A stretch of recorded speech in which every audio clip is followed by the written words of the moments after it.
Good morning everyone, welcome to TET and C TET cracker channel.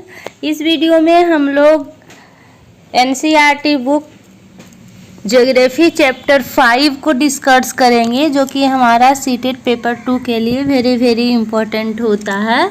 ठीक है ना। और इसके हम पिछले कई वीडियो लेक्चर में और रेस्ट जो चैप्टर था उसका डिस्कस कर चुके हैं। और आज जो हमारा है ज्योग्राफी है एनसीईआरटी क्लास 6 चैप्टर 5, जिसका नाम है पृथ्वी के प्रमुख परिमंडल। राइट। इसके मेन पॉइंट को हम लोग डिस्कस करेंगे, जो कि हमारा सीटेट के लिए इम्पोर्टेंट होता है। ठीक है, तो स्टार्ट करते हैं। अब यहाँ हम लोग पृथ्वी के प्रमुख प्रमंडल, तो पृथ्वी के प्रमुख प्रमंडल के बारे में पढ़ने से पहले हम लोग को एक नज़र पृथ्वी पर भी डाल लेना होगा। पृथ्वी एकमात्र ऐसा ग्रह है जहाँ जीवन है। ठीक ना। Earth is a unique planet. ठीक ना। क्यों? क्योंकि अर्थ पे ही जीवन के लिए सारा चीज़ अवेलेबल है। राइट। मानव यहाँ जीवित रह सकते हैं क्योंकि जीवन के लिए जो आवश्यक तत्व होता है, जैसे भूमि, जल, हवा, ये सारा जो है पृथ्वी पर ही मौजूद है। इसलिए पृथ्वी को यूनिक प्लैनेट कहा गया है। ठीक ना। अब पृथ्वी की सतह ऐसी है जिसमें पर्यावरण के 3 महत्वपूर्ण घटक होते हैं। ठीक ना। पृथ्वी की सतह पे पर्यावरण के 3 महत्वपूर्ण घटक होते हैं। वो 3 महत्वपूर्ण घटक कौन कौन सा है उसको हम लोग देखेंगे। तो पहला है भूमंडल, और दूसरा है वायुमंडल, और तीसरा है जलमंडल। राइट। तो भूमंडल किसे कहते हैं? पृथ्वी का ठोस भाग जिस पर हम लोग रहते हैं उसे क्या कहते हैं?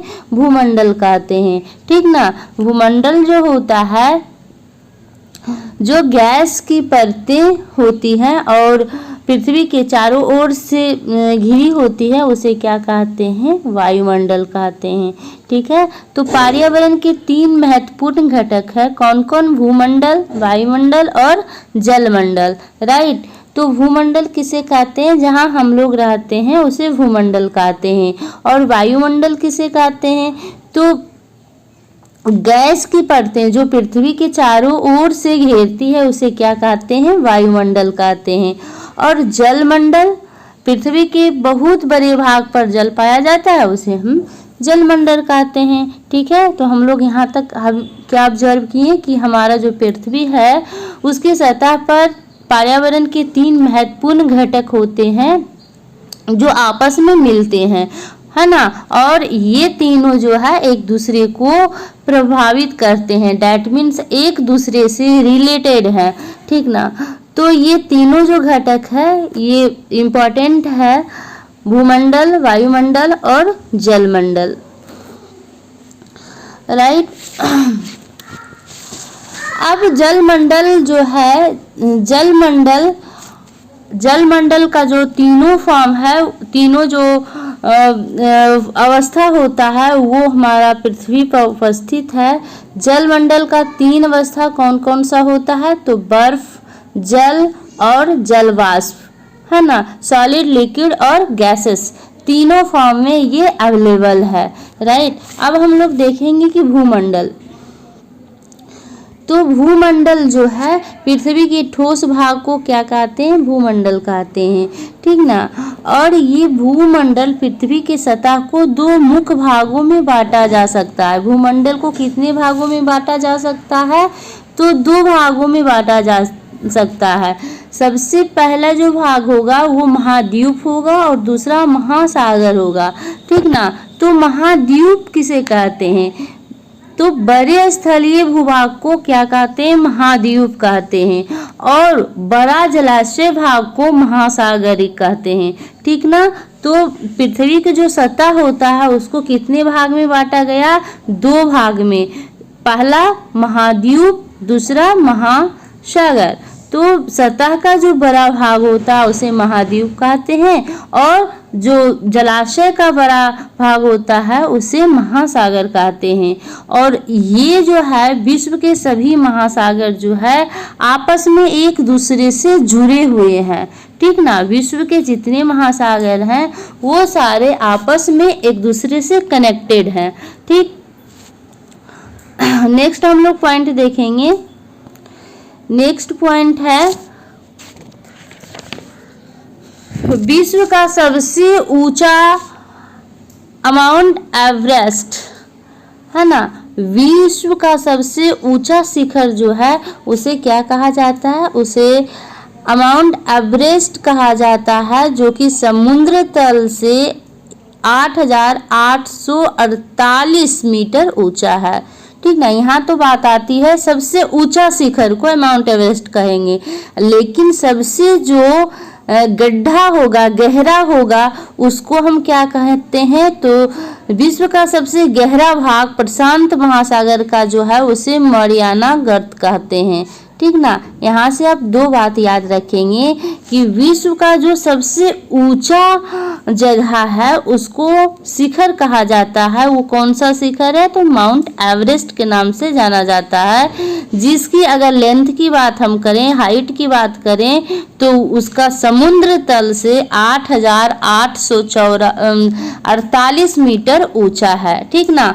और अगर गहरा बात करें कि विश्व में सबसे गहरा चीज को क्या कहते हैं, तो विश्व में जो सबसे गहरा भाग है उसे वह प्रशांत महासागर का मरियाना गर्त है, ठीक ना। इसकी गहराई कितना है, तो 11,022 मीटर है।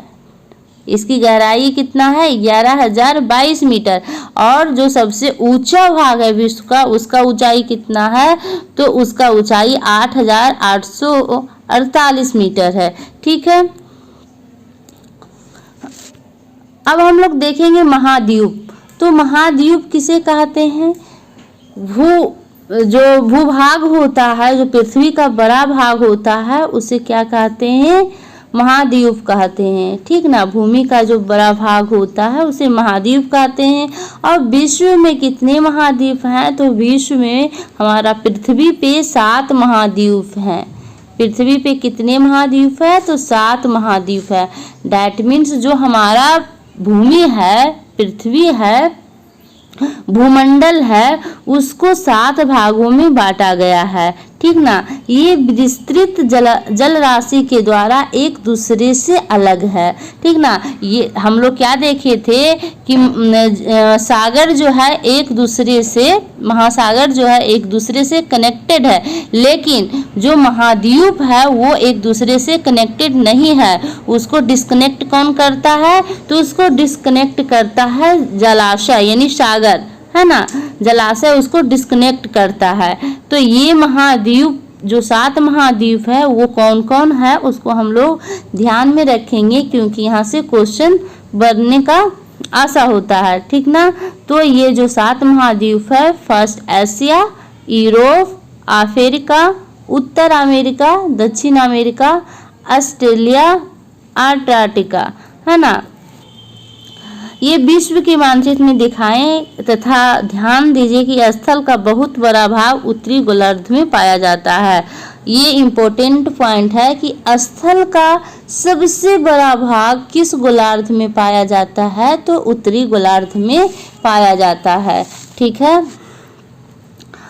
नेक्स्ट जो है एशिया महाद्वीप। तो एशिया महाद्वीप जो है विश्व का सबसे बड़ा महाद्वीप है। एशिया क्या है, ये विश्व का सबसे बड़ा महाद्वीप है, ठीक है। यह पृथ्वी के कुल क्षेत्रफल के 1/3 भाग में फैला हुआ है, ठीक ना। पृथ्वी के कुल क्षेत्र के कितने भाग में, तो 1/3 भाग में फैला हुआ है, ठीक है। और इससे कौन कौन सी रेखा गुजरती है, ये बात ध्यान में रखेंगे। तो एशिया महाद्वीप से कर्क रेखा होकर गुजरती है, ठीक है। और एशिया के पश्चिम में यूराल पर्वत है जो इसे यूरोप से अलग करता है, ठीक ना। तो यूरोप को एशिया महाद्वीप से कौन अलग करता है, तो यूराल पर्वत करता है। यूरोप एवं एशिया के संयुक्त भूभाग को यूरेशिया कहते हैं। यहाँ जो सीटेट में क्वेश्चन यहाँ से आया था कि यूरेशिया जो है किससे मिलकर बना है, तो यूरोप और एशिया दोनों को मिलने से यूरेशिया बना है। ठीक है। और यूरोप के बारे में हम लोग समझेंगे। यूरोप जो महाद्वीप है ये एशिया में सबसे छोटा है। यूरोप एशिया का सबसे छोटा महाद्वीप है। ठीक है। यह महाद्वीप एशिया के पश्चिम में स्थित है। ठीक है। और आर्कटिक वृत्त इससे होकर गुजरता है। यह 3 तरफ से जल से घिरा, इसका एक ये पॉइंट जो है मेन है यूरोप के लिए कि यह तीनों तरफ से जो है जल से घिरा हुआ है। ठीक ना। अब हम लोग देखेंगे अफ्रीका महाद्वीप। तो अफ्रीका जो है एशिया के बाद विश्व का दूसरा है। सबसे पहले कौन था? एशिया। दूसरा क्या है? अफ्रीका। और सबसे लास्ट सबसे छोटा कौन है? यूरोप। ठीक ना। तो अफ्रीका एशिया के बाद विश्व का दूसरा बड़ा महाद्वीप है। ठीक। वैसे हम इसका एक ट्रिक बनाकर एक अलग से वीडियो ला देंगे ताकि आप लोग को इस महाद्वीप को याद रखने में हेल्प हो सके। ठीक ना। इजी तरह से आप याद कर सकेंगे। ठीक है। और अफ्रीका जो है एशिया के बाद विश्व का सबसे बड़ा महाद्वीप है, दूसरा सबसे बड़ा महाद्वीप है। ठीक है। विषुवत जिसका जो अक्षांश होता है 0 डिग्री, इस महाद्वीप के लगभग बीचों बीच भाग से होकर गुजरती है। विषुवत जो है अक्षांश जो है 0 अक्षांश इसके बीचों बीच में पाया जाता है। ठीक है। अफ्रीका का बहुत बड़ा भाग उत्तरी गोलार्ध में स्थित है।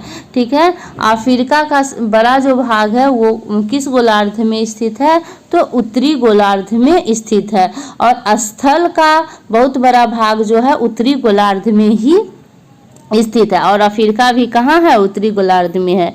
ठीक है। ये पॉइंट को आप ध्यान में रखेंगे। ठीक है। और इसकी विशेषता क्या है कि एक ऐसा महाद्वीप है, अफ्रीका जो है एक ऐसा महाद्वीप है जिससे होकर 3 रेखाएं गुजरती है। यहाँ से क्वेश्चन बन सकता है कि किस महाद्वीप से 3 रेखाएं गुजरती है, तो वो आंसर होगा अफ्रीका। ठीक ना। कर्क रेखा, विषुवत रेखा और मकर रेखा तीनों गुजरती है किससे? अफ्रीका महाद्वीप से। अफ्रीका महाद्वीप विश्व का दूसरा सबसे बड़ा महाद्वीप है। ठीक ना। और इसकी जो विशेषता है, सहारा का रेगिस्तान विश्व का सबसे बड़ा जो गर्म रेगिस्तान है वो अफ्रीका में ही स्थित है। ठीक है। जो रेगिस्तान है सहारा जो सबसे बड़ा है विश्व में, वो कहाँ स्थित है? तो अफ्रीका में स्थित है। यह महाद्वीप चारों तरफ समुद्रों और महासागरों से घिरा हुआ है। हम लोग क्या देखे थे कि यूरोप जो था तीनों तरफ जल से घिरा हुआ था, और अफ्रीका में हम लोग क्या देख रहे हैं कि यह जो महाद्वीप है ये चारों तरफ समुद्र और महासागरों, मतलब ये चारों तरफ जल से घिरा हुआ है। और यूरोप जो था वो 3 तरफ से जल से घिरा हुआ था, लेकिन अफ्रीका जो है चारों तरफ से जल से घिरा हुआ है। ठीक है। और यहाँ सबसे बड़ी बात और है इसकी कि विश्व की सबसे लंबी नदी जो है नील, वो अफ्रीका से होकर गुजरती है। ठीक ना। और हम लोग देखेंगे अब नेक्स्ट जो महाद्वीप है उत्तर अमेरिका। तो उत्तर अमेरिका विश्व का तीसरा सबसे बड़ा महाद्वीप है। यह दक्षिण अमेरिका के एक सक्रिय स्थल से जुड़ा है जिसे पनामा स्थल संधि कहते हैं। ठीक ना। तो पनामा स्थल संधि जो है वो कहाँ है? तो उत्तर अमेरिका में है। ठीक ना। अब हम लोग नेक्स्ट पॉइंट को देखेंगे। तो नेक्स्ट पॉइंट क्या है? नेक्स्ट पॉइंट है उत्तर अमेरिका जो था ये तीनों महासागर से घिरा हुआ है। ठीक ना। उत्तर अमेरिका तीनों महासागर से घिरा हुआ है। अब हम लोग देखेंगे दक्षिण अमेरिका को। तो दक्षिण अमेरिका का अधिकांश भाग जो है दक्षिणी गोलार्ध में है। सीधी सी बात है कि इसका नाम दक्षिण अमेरिका है, तो ये दक्षिण गोलार्ध में इसका अधिकांश भाग है, ये आपको याद रखने में दिक्कत नहीं होगा, ठीक ना। और विश्व की सबसे लंबी पर्वत श्रृंखला, इसकी ये विशेषता है कि यहाँ से क्वेश्चन बन सकता है कि विश्व की जो सबसे लंबी पर्वत श्रृंखला है एंडीज, तो किस महाद्वीप में पाया जाता है, तो दक्षिण अमेरिका में पाया जाता है, ठीक ना। दक्षिण अमेरिका में विश्व की सबसे बड़ी नदी अमेजन बहती है और विश्व की सबसे बड़ी नदी जो है अमेजन, वो कहाँ से बहती है, तो दक्षिण अमेरिका में बहती है। अब यहाँ से आप ये छोटी छोटी जो बातें होती है उसको ध्यान में रखेंगे, क्योंकि कई बार यहाँ से क्वेश्चन आया हुआ है। स्थल संधि किसे कहते हैं, आप इसको फिगर से भी समझ सकते हैं। क्या होता है कि फिगर के थ्रू हम कुछ समझते हैं तो हमें ज़्यादा समझ में आता है और अधिक दिन तक हम उसको याद रख पाते हैं। तो स्थल संधि किसे कहते हैं, आप यहाँ ध्यान देंगे। स्थल का एक सकरा भाग होता है। स्थल संधि किसे कहते हैं, तो स्थल का एक सकरा भाग होता है जो दो बड़े स्थलीय भागों को एक दूसरे से जोड़ता है। स्थल संधि किसे कहते हैं, वैसा स्थल का छोटा भाग जो दो बड़े स्थलीय भाग को जोड़ता है उसे स्थल संधि कहते हैं, राइट। अब देखिए यहाँ फिगर में देखिए, ये क्या है, ये दक्षिण अमेरिका है, ये उत्तर अमेरिका है। ये देखिए सकरा सा एकदम छोटा सा जो है भाग है, ये भूमि का छोटा सा भाग है, ये दोनों को जोड़ने का काम कर रहा है, इसी को क्या कहते हैं, स्थल संधि कहते हैं। उसी तरह से जल संधि है, तो जल संधि भी क्या होता है, जल का छोटा सा भाग होता है और दो महासागरों को जोड़ने का काम करता है, उसे जल संधि कहते हैं। जैसे देखिए पानी का सकरा भाग होता है जो दो बड़ी जल राशि जैसे समुद्रों तथा महासागरों को एक दूसरे से जोड़ता है, उसे क्या कहते हैं, जल संधि कहते हैं। अब यहाँ देखिए इस फिगर को आप देखिए, यहाँ श्रीलंका है और यहाँ भारत है और इसका जो छोटा सा जल का यहाँ भाग है वो दोनों श्रीलंका और भारत को जोड़ रहा है, जोड़ने का काम करता है, इसे हम क्या कहते हैं, जल संधि। तो यहाँ पर इस पेज में जो है जल संधि और स्थल संधि दोनों को समझना इम्पोर्टेंट था, ठीक ना। अब हम लोग नेक्स्ट पॉइंट पर चलेंगे, जो नेक्स्ट पॉइंट होगा ऑस्ट्रेलिया। ऑस्ट्रेलिया, तो ऑस्ट्रेलिया जो है विश्व का सबसे छोटा महाद्वीप है। ऑस्ट्रेलिया क्या है, विश्व का सबसे छोटा महाद्वीप है जो पूरी तरह से दक्षिणी गोलार्ध में स्थित है। यह चारों तरफ महासागरों और समुद्रों से घिरा हुआ है, ठीक ना। द्वीपीय महाद्वीप इसे कहा जाता है ऑस्ट्रेलिया। इसकी ये विशेषता, आप सिर्फ ये पॉइंट को याद रखेंगे कि द्वीपीय महाद्वीप किसे कहा जाता है, तो ऑस्ट्रेलिया को कहा जाता है, ठीक है। और अंटार्कटिका जो है एक बहुत बड़ा महाद्वीप है जो कि दक्षिणी गोलार्ध में स्थित है और दक्षिणी ध्रुव इस महाद्वीप के मध्य में स्थित है ना। इसकी विशेषता क्या है, तो इसकी विशेषता है कि ये जो है दक्षिणी ध्रुव तथा इस द्वीप के मध्य में स्थित है। चूंकि यहाँ दक्षिणी ध्रुव के क्षेत्र स्थित है इसलिए यहाँ हमेशा मोटी बर्फ की परतों से ढका रहता है। अंटार्कटिका जो है हमेशा बर्फों से, मोटी बर्फों से ढका हुआ रहता है, ठीक ना। यहाँ किसी प्रकार के स्थायी मानव निवास नहीं करते हैं। तो यहाँ से क्वेश्चन आ सकता है कि अंटार्कटिका में जो है कौन सा महाद्वीप है जिसमें कोई भी मानव स्थायी रूप से निवास नहीं करते हैं, तो ये होगा अंटार्कटिका। ये एग्जाम के पॉइंट से ये वेरी वेरी इम्पोर्टेंट है। और भी इस पर क्वेश्चन पुट हो सकता है कि वह कौन सा द्वीप है जहाँ शोध केंद्र स्थित किए जाते हैं, तो वो है अंटार्कटिका। यहाँ मानव अस्थायी रूप से निवास नहीं करते हैं लेकिन इसका यूज करते हैं। किस लिए यूज करते हैं, तो यहाँ पर शोध केंद्र स्थित है ना। यहाँ बहुत से देशों का शोध केंद्र स्थित, हमारा भारत का भी यहाँ शोध संस्थान है जिसका नाम क्या है, मैत्री और दक्षिणी गंगोत्री है। हमारा भारत का जो शोध केंद्र है वो अंटार्कटिका में स्थित है। और क्या नाम है इसका? तो मैत्री और दक्षिणी गंगोत्री नाम है। तो यहाँ से 3 क्वेश्चन बन सकता है। सबसे पहले कि वह कौन सा महाद्वीप है जहाँ हमेशा मोटी बर्फ की परतें ढकी रहती है? तो वो होगा अंटार्कटिका, ठीक ना। और वह कौन सा महाद्वीप है जहां मानव स्थायी रूप से नहीं निवास करता है? तो आंसर आपका होगा अंटार्कटिका। और तीसरा क्वेश्चन यहाँ से बन सकता है कि वह कौन सा महाद्वीप है जहां हमारा भारत के मैत्री और दक्षिणी गंगोत्री नाम का संस्थान, शोध संस्थान स्थित है? तो उसका भी आंसर होगा अंटार्कटिका, ठीक है। अब हम लोग नेक्स्ट पॉइंट पर चलेंगे, जलमंडल। आप सभी को ये सोचकर हैरानी सी होती है कि हम लोग सुनते हैं कि पृथ्वी को नीला ग्रह कहा जाता है, क्योंकि पृथ्वी पे जो है 71% भाग जो है पानी से भरा हुआ है, जल से भरा हुआ है, इसलिए इसे नीला ग्रह कहा जाता है। फिर भी हम लोग को पानी को इतना दिक्कत क्यों होता है, ये सोचने वाली बात है। तो ये डाउट को आज हम लोग क्लियर करेंगे कि हम लोग को पानी का दिक्कत क्यों होता है, ठीक ना। तो देखिए, पृथ्वी को नीला ग्रह कहा जाता है, हम लोग बहुत पहले से ही जानते हैं, ठीक है। पृथ्वी का 71% भाग पर क्या है? जल है, और 29% भाग पर स्थल है। भूमि जो है रहने के लिए जो है, तो जो भूमि है वो 29% भाग में है। और जलमंडल में जल के सभी रूप उपस्थित है। जलमंडल में जितने जल के रूप, लिक्विड, गैस, सॉलिड यानी बर्फ, जल और जलवाष्प, तीनों चीज उपस्थित है। इसमें महासागर, नदियां, झीलें, हिमनदियां और भूमिगत जल, वायुमंडल की जलवाष्प सभी सम्मिलित है, ठीक ना।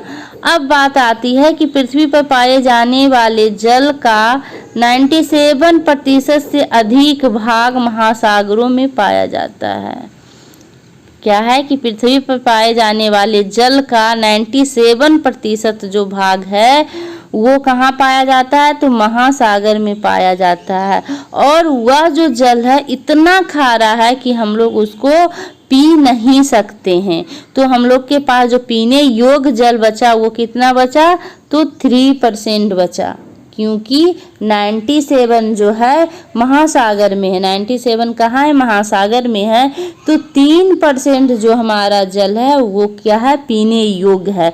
इसलिए हम लोग को किल्लत होता है पीने के लिए जल हम लोग को गर्मी दिन में प्रॉब्लम, जल का समस्या होता है ना। और इसके बारे में हम देखेंगे।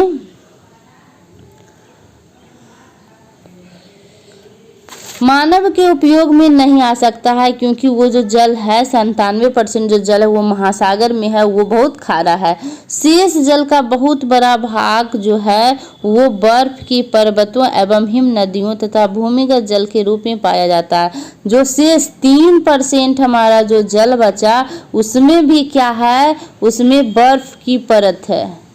और उसके बाद जो बचा हुआ है वो भूमिगत जल है, ठीक ना, जिसका यूज करके हम लोग मोटर ये सब करते हैं और घर में यूज करते हैं पीने के लिए, है ना। जल का बहुत कम भाग जो है अलवण जल के रूप में पाया जाता है, जो मनुष्य के इस्तेमाल में आता है। यहाँ देखिए क्वेश्चन बन सकता है। सबसे पहला जो है कि पृथ्वी पे जो 71% जल है वो, उसमें अधिकांश जल, उसका जो है 97% या अधिकांश जल किस भाग में पाया जाता है? तो आपका आंसर होगा महासागरीय भाग में, है ना। और जो बाकी 3% जो जल है उसमें बर्फ की परतें हैं, हिमनदियां हैं और भूमिगत जल है, ठीक ना। हमारा जो पीने योग्य जल होता है वो अलवण होता है। उसमें अलवण जल को हम लोग पीने का यूज करते हैं, ठीक ना। और जो इसका मनुष्य क्या करता है? इस्तेमाल करता है, हम सभी इस्तेमाल करते हैं। यही कारण है कि नीले ग्रह में रहने के बावजूद हम पानी की कमी महसूस करते हैं, ठीक ना। आई होप आपका जो बहुत दिन से डाउट आ रहा होगा आप सभी के मन में कि हम लोग सुनते हैं कि पृथ्वी पर इतना जल है, जल के कारण इसे नीला ग्रह कहा जाता है, लेकिन फिर भी हम लोग पानी की कमी की महसूस करते हैं। तो क्या कारण है? तो यही कारण है कि जल तो है लेकिन वो सारे जल हमारे पीने योग्य नहीं है, वो सब महासागरीय जल है, ठीक ना, जिसमें खारापन बहुत ज़्यादा है, जो हम लोग पीने के योग्य नहीं कर सकते हैं उसको, ठीक ना। अगर उसको फिल्टर वगैरह करेंगे तो ज़्यादा उसमें पैसा खर्च होता है और उतना संभव नहीं है। तो 3% जो जल बचता है उसमें भी जो है बर्फ है और हिम नदियाँ हैं, उसके बाद भूमि जल है, इसीलिए हम लोग को पानी की कमी महसूस होता है, ठीक ना। अब हम लोग देखेंगे महासागर। तो महासागर जो है हम लोग पहले ही पढ़े थे कि महासागर आपस में क्या है, कनेक्टेड है, ठीक ना। और महासागरीय जल जो है वो क्या होता है, हमेशा गतिशील होता है। महासागरीय जल कैसे होते हैं? तो हमेशा गतिशील रहते हैं। तरंगे, ज्वार भाटा तथा महासागरीय धाराएं महासागरीय जल के 3 प्रमुख गतियां हैं। तो महासागरीय जल का जो गति है वो कितने होते हैं? सबसे पहला आंसर आपका होना चाहिए कि महासागरीय जल का जो गति है वो 3 प्रकार का है। पहला क्या है? तरंगे, दूसरा ज्वार भाटा और तीसरा जो है वो है महासागरीय धारा, ठीक ना। तो फर्स्ट क्या हुआ? फर्स्ट तरंगे, जो तरंगे होता है, और दूसरा ज्वार भाटा है, तीसरा क्या है? धारा है। तो महासागरीय जो जल होता है इसकी 3 तरह की गति होती है और ये तीनों गति है, ठीक ना। महासागरीय जल का 3 प्रमुख गतियां, बड़े से छोटे आकार के आधार पर क्रमशः 5 महासागर प्रमुख हैं, ठीक ना। हम लोग महाद्वीप को देखे थे तो 7 महाद्वीप था, अब हम लोग महासागर को देख रहे हैं तो महासागर कितना है? 5 महासागर है।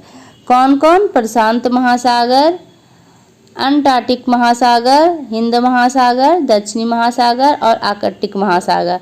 5 महासागर है और 7 महाद्वीप है।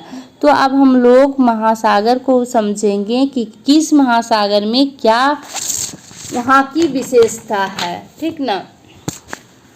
तो सबसे पहला हम देखेंगे कि प्रशांत महासागर जो है सबसे बड़ा महासागर है। प्रशांत महासागर क्या है? सबसे बड़ा महासागर है, ठीक है। तो सबसे बड़ा महासागर कौन है? प्रशांत महासागर। यह कितना भाग में फैला हुआ? तो यह पृथ्वी के 1/3 भाग में फैला हुआ है, डैट मीन्स 1/3 भाग में फैला हुआ है। पृथ्वी का सबसे गहरा भाग जो है वो क्या है? हम लोग पढ़े थे, मरियाना गर्त है, ठीक ना।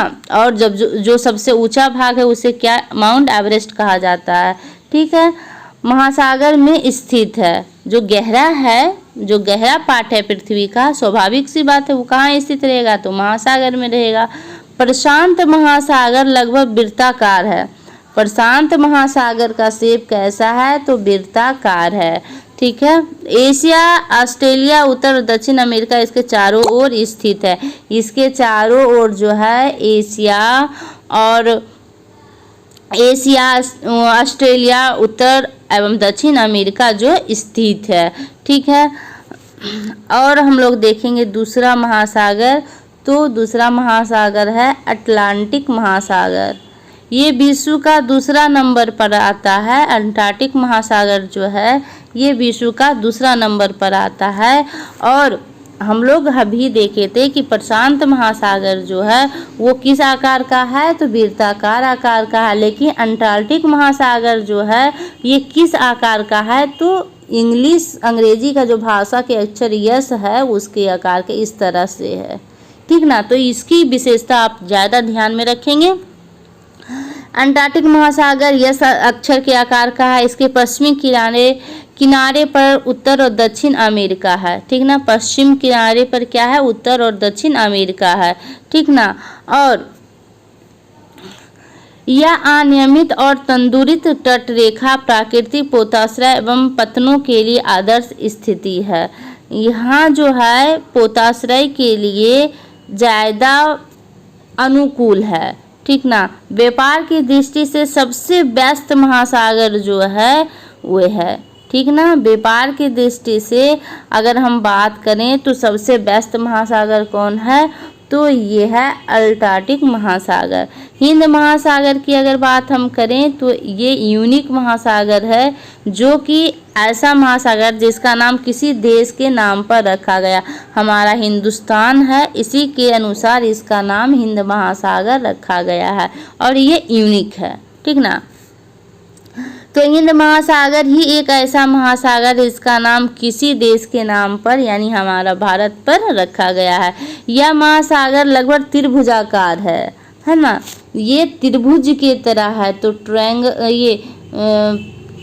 ये जो है त्रिभुजाकार जो है इस तरह से इसका ट्रायंगल के शेप में इसका आकार है। तो हम लोग अभी 3 महासागर देखे हैं। एक पहला का क्या था, किस तरह का शेप था, तो वृत्ताकार था। सेकेंड का शेप कैसा था, यस आकार का था। और ये थर्ड जो है हिंद महासागर, इसका शेप कैसा है, तो ट्रायंगल शेप में है, ठीक ना, त्रिभुजाकार है। इसके उत्तर में एशिया और पश्चिम में अफ्रीका तथा पूर्व में ऑस्ट्रेलिया है।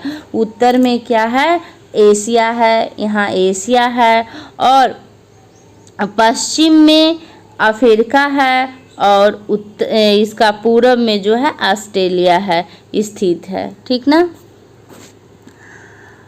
अब हम लोग देखेंगे आर्कटिक महासागर को।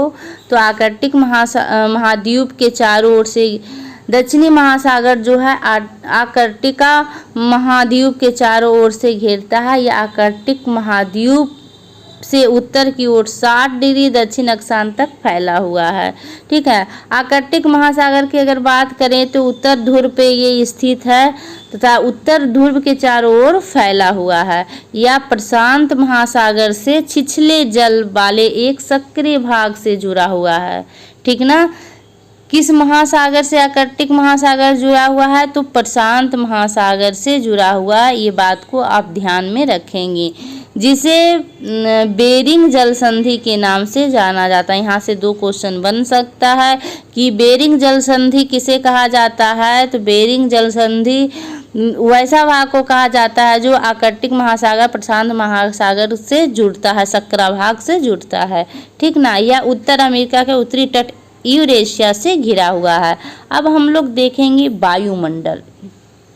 तो हमारे चारों तरफ जो गैस का आवरण है उसे क्या कहते हैं, वायुमंडल कहते हैं, है ना। तो वायुमंडल, ये जो फिगर है आप अगर इसको ध्यान में रखेंगे तो यहाँ से ये क्वेश्चन हर बार एग्जाम में पूछा जाता है, ठीक ना। तो सबसे पहला जो है क्षोभ मंडल, समताप मंडल, मध्य मंडल, आयन मंडल, वहिमंडल, ठीक। जो जितना भी प्राकृतिक घटनाएं होता है, बादल चमकना, ये सारा बारिश उरिश, ये सब जो है क्षोभ मंडल में होता है, ठीक ना। हवाई जहाज़ के उड़ान के लिए समताप मंडल जो है आदर्श माना जाता है, यानी यहाँ समताप मंडल में क्या होता है, हवाई जहाज़ उड़ाया जाता है। उल्का पिंड जो है यहाँ मध्य मंडल में आने के बाद जल जाता है, ठीक ना। तो वायुमंडल के अब हम लोग देखेंगे कि वायुमंडल, तो हमारी पृथ्वी चारों ओर से गैस की एक परत से घिरी है, जिसे क्या कहते हैं, वायुमंडल कहते हैं। वायु की यह पतली परत इस ग्रह का महत्वपूर्ण अटूट भाग है। वायु का जो परत है हमारा पृथ्वी के लिए बहुत हेल्पफुल है, ठीक ना। यह हमें कई तरह के रोगों से बचाता है। यह हमें ऐसी वायु प्रदान करती है जिससे हम लोग सांस लेते हैं। यह वायुमंडल हम लोगों को सूर्य की कुछ हानिकारक किरणों से भी बचाता है, ठीक ना। वायुमंडल की बात करें तो वायुमंडल जो है 1600 किलोमीटर की ऊंचाई तक फैला हुआ है। वायुमंडल कितने ऊंचाई तक फैला हुआ है, तो 1600 किलोमीटर की ऊंचाई तक फैला हुआ है, राइट। वायुमंडल को उसके घटकों, तापमान और अन्य आधार पर 5 परतों में बांटा गया है। तो वायुमंडल को कितने परतों में बांटा गया है, तो 5 परतों में बांटा गया है। पहला क्या है, क्षोभ मंडल, है ना। पृथ्वी के सतह से यानी हम लोग जहाँ से रहते हैं उसके बाद से क्षोभ मंडल आता है, उसके बाद समताप मंडल, मध्य मंडल, आयन मंडल और बहिम मंडल। ठीक है, अब हम लोग देखते हैं कि वायुमंडल का मुख्यतः ऑक्सीजन, नाइट्रोजन, वायुमंडल जो है क्या चीज़ से बना है, तो मेन रूप से ऑक्सीजन और नाइट्रोजन से बना हुआ है। ठीक ना, जो कि साफ और शुष्क हवा का 99% भाग है।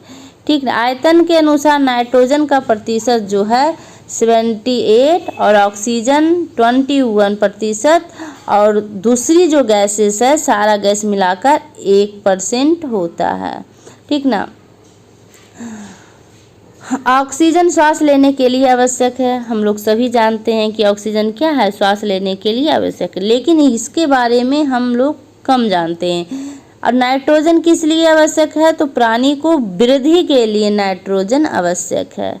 ठीक है, कार्बन डाई यद्यपि बहुत कम मात्रा में है, कार्बन डाई क्या है, बहुत कम मात्रा में है, लेकिन यह पृथ्वी को के द्वारा छोड़ी गई ऊष्मा को क्या करती है, अवशोषित करती है, जिससे पृथ्वी गर्म रहती है। यह पौधों की वृद्धि के लिए आवश्यक है। कार्बन डाइऑक्साइड पौधों की वृद्धि के लिए क्या है, आवश्यक है। ठीक है, अब हम लोग नेक्स्ट पॉइंट को देखेंगे। ये हम लोग सारा समझ लिए हैं, वायुमंडल, स्थल मंडल, जल मंडल, ये सारा चीज़ को समझ लिए। जैव मंडल, अब हम लोग थोड़ा सा समझेंगे जैव मंडल क्या है ना। देखिए आप फिगर से समझिए, फिगर से आपको ज़्यादा समझ में आएगा। तो जैव मंडल क्या है, जहाँ वायुमंडल, जल मंडल और स्थल मंडल तीनों मिलता है। मान लीजिए आपकी ये क्या है, ये जलमंडल है, ठीक ना, और ये जो है स्थल मंडल है और ये जो है वायुमंडल है। ठीक है, ये वायुमंडल है।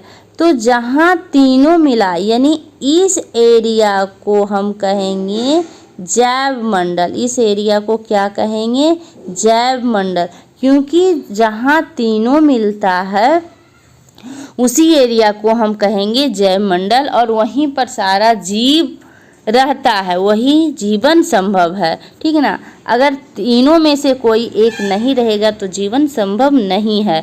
तो तीनों के मिलने से जो बनता है उसे क्या कहते हैं, जैव मंडल कहते हैं। जैव मंडल में सारे जीव रहते हैं। ठीक है, और ऊपर की ओर जाते हैं और ताप भी घटता है। यहाँ पर कुछ इम्पोर्टेंट पॉइंट है कि ऊंचाई पर सांस लेने के लिए उन्हें अपने साथ ऑक्सीजन सिलेंडर लेकर जाना पड़ता है। जब भी हम कभी पहाड़ पर्वत पर चलते हैं तो क्या होता है, ऑक्सीजन लेने के लिए अपने साथ सिलेंडर ले जाना पड़ता है, क्योंकि हम लोग को पता है कि जैसे जैसे हम लोग ऊंचाई पर चलते हैं तो ऑक्सीजन की कमी होती है। राइट, ऑक्सीजन की कमी होती है, तापमान भी घटता जाता है और वायुमंडल पृथ्वी पर दबाव बढ़ता है। ठीक है,